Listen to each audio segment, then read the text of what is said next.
Bonjour à toutes et à tous, bienvenue au Festival de Pâques d'Aix-en-Provence dont je vous présente déjà le dernier concert de cette édition 2022.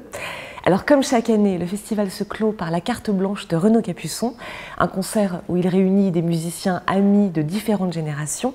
Et ce n'est pas un hasard si nous sommes à la Fondation Singer-Polignac pour vous le présenter, parce que l'esprit de la Fondation est proche de celui de Renaud et du festival, l'envie de créer une communauté de musiciens fidèles les uns aux autres, avec des artistes en résidence qui se rencontrent, échangent et recommandent ensuite des musiciens de la nouvelle génération. Il y a quand même 5 des 9 interprètes de cette soirée de clôture qui sont en résidence ou artistes associés à la Fondation Singer-Polignac. C'est dire si ce havre de paix complètement hors du temps au cœur de Paris est précieux pour la musique. Alors la musique qui va sonner pour cet ultime concert, c'est la 7e de Bruckner, sans doute la symphonie la plus admirée de Bruckner, qu'on connaît dans sa version orchestrale bien sûr, monumentale, très impressionnante. Eh bien c'est tout autrement qu'on va la découvrir ici, puisque c'est dans un arrangement pour orchestre de chambre pour 9 instruments.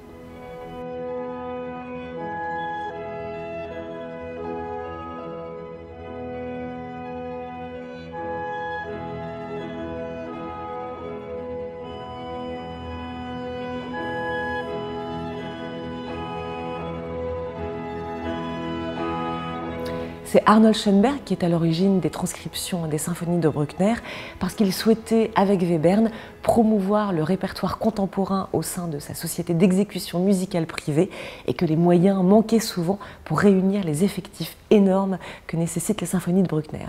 Il a donc demandé à 3 de ses élèves, Hans Eisler, Erwin Stein et Karl Rankel, de réaliser une transcription de l'œuvre. Et ce qui est étonnant, c'est que ce n'est pas du tout comme une version réduite ou appauvrie qui apparaît. L'esprit de la symphonie, ses différents climats et la richesse de ses sonorités sont bien là, mais je dirais que cet arrangement nous propose une autre écoute de la symphonie et de son architecture qui, plus à l'os, transparaît de façon encore plus claire.